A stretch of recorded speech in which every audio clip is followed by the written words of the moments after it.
مساء الخير أحبائي وأعزائي، كل عام وأنتم بخير. عاجل جدا إعلان سبب وفاة مينا عبد السيد، يعاني اضطرابات نفسية. ماذا قالت؟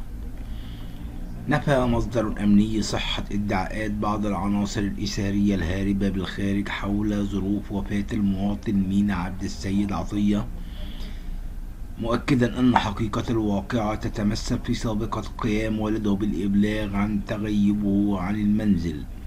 وأضاف أنه يعاني من بعض الاضطرابات النفسية والعصبية وحالات اكتئاب وضعف في الأبصار بسبب ضمور بخلايا المخ منذ ولادته. وتابع المصدر بتاريخ 29 يناير الماضي عثر أحد العاملين بمحطة الصرف الصحي بحدائق أكتوبر بالجيزة على جثمان المذكورة داخل بيارة الصرف الصحي، وتعرف أهله عليه وتم اتخاذ الإجراءات القانونية، وتولت النيابة العامة التحقيق. هذا ما هو سمعناه وما نقلناه من جريدة الحق والضلال. وهل هذا إن كان هو الحق أم الضلال؟ الله هو الذي يعرف الحقيقة.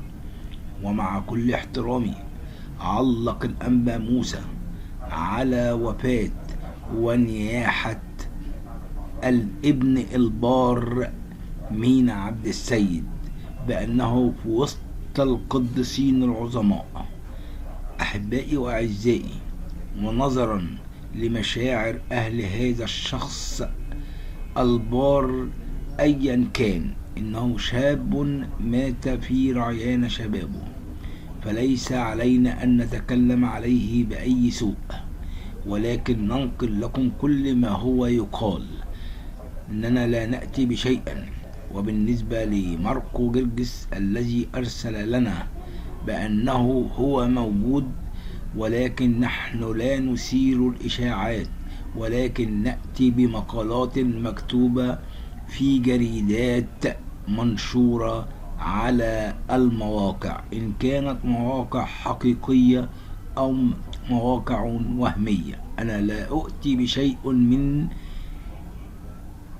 أفكاري، ولا أؤتي بأشياء من عقلي، بل كلها مقالات مكتوبة وهي موجودة على السوشيال ميديا وعلى المواقع. وإن كانت هناك حق أو أخبار غير حقيقية فأنا أتأسف على كل ما يحدث، ولكن كما قلت إن هذه الأخبار وهي منقولة على السوشيال ميديا سواء أو مواقع. شكرا لكم أحبائي وأعزائي، وأتمنى الخير لكم دائما بكل سلام وبكل الحب.